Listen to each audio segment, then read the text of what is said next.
ક્યારેય વિચાર્યું છે કે એક નાનકડો ઉંદર એક આખા શક્તિશાળી રાજાને કઈ રીતે હરાવી શકે?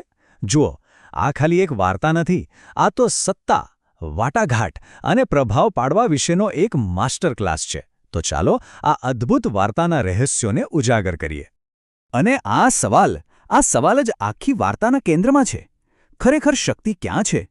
તલવારની ધારમાં કે પછી શબ્દોની તાકાતમાં? આ વાર્તા આપણને આનો જવાબ શોધવા માટે પ્રેરણા આપે છે. તો આપણી વાર્તાનો હીરો છે ને એક સામાન્ય ઉંદર, પણ એની સફર છે ને એ બિલકુલ અસામાન્ય છે. બધું શરૂ ક્યાંથી થાય છે ખબર છે? રસ્તા પર પડેલા એક નાનકડા મામૂલી કાપડના ટુકડાથી. હવે કોને ખબર હતી કે આટલી નાની શોધ એક આટલા મોટા સાહસની શરૂઆત બનશે? સમજો, આ ખાલી એક ટોપી બનાવવાની વાત નથી, આ તો એક સપનાના જન્મની વાત છે. ઉંદર એ સાવ સામાન્ય દેખાતા કાપડના ટુકડામાં એક તક જુએ છે, કંઈક અસાધારણ બનાવવાની તક, અને એને સાકાર કરવા માટે એ કંઈ પણ કરવા તૈયાર છે. સારું, તો ઉંદર પાસે એક લક્ષ્ય તો છે, પણ એને પૂરું કરવા માટે એને બીજાની મદદ તો જોઈશે જ.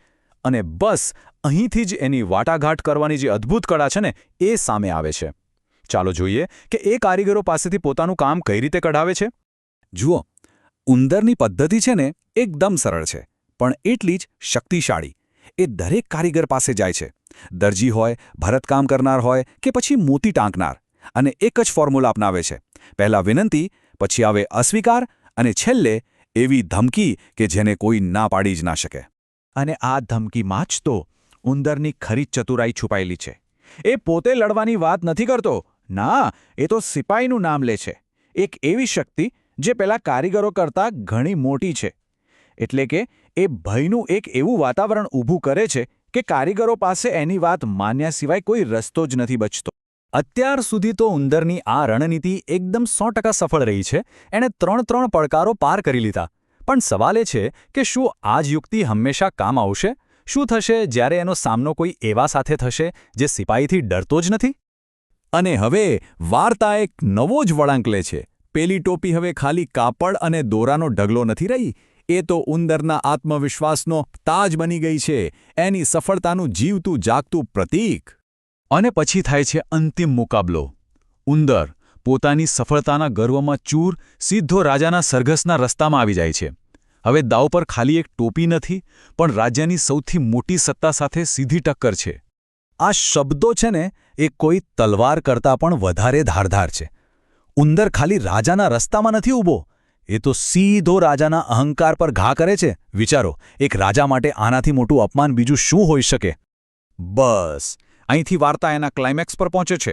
હવે ઉંદરની જૂની યુક્તિ કામ નહીં આવે. એને હવે કંઈક નવું, કંઈક વધારે ચતુર વિચારવો જ પડશે. ચાલો જોઈએ કે એ આ પડકારનો સામનો કઈ રીતે કરે છે. રાજા તો ગુસ્સાથી લાલચોળ થઈ જાય છે અને તરત પોતાની સેનાને આદેશ આપે છે. અને અહીંયા વિડંબના તો જો, જે સિપાહીના નામ પર ઉંદર બીજાને ડરાવતો હતો, આજે એ સિપાહીઓનો રાજા પોતે એની સામે ઊભો છે. એની જૂની ધમકી તો હવે સાવ ધૂળમાં મળી ગઈ. અને અહીં જ ઉંદરની જીતનું આખું રહસ્ય છુપાયેલું છે. એ સમજી ગયો કે દરેક દુશ્મનની નબળાઈ અલગ હોય છે. કારીગરો શારીરિક પીડાથી ડરતા હતા, પણ રાજા ડરતો હતો પોતાની પ્રતિષ્ઠા ગુમાવવાથી. એટલે એને પોતાનું હથિયાર બદલ્યું, કારણ કે એનો દુશ્મન બદલાયો હતો. અને પછી ઉંદર પોતાનું બ્રહ્માસ્ત્ર કાઢે છે. એ શું છે? એક ગીત. હા, એક એવું ગીત જે રાજાના સૈનિકોને નહીં, પણ એની ઇજ્જતને વિંધી નાખે. રાજા, ભિખારી, બસ આ 2 શબ્દો રાજાના અહંકાર પર સૌથી મોટો ઘા હતા. અને એનું પરિણામ? એ તો તરત જ દેખાયું.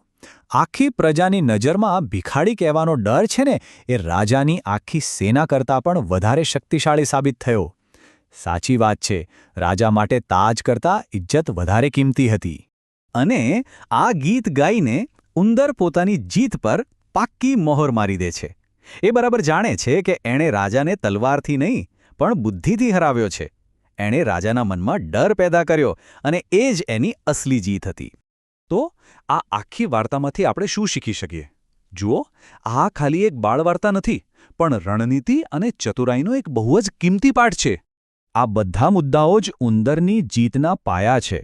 આ વાર્તા આપણને યાદ અપાવે છે કે સાચી શક્તિ કદમાં નથી હોતી, પણ સમજમાં હોય છે. પરિસ્થિતિ પ્રમાણે પોતાને બદલવાની ક્ષમતામાં હોય છે.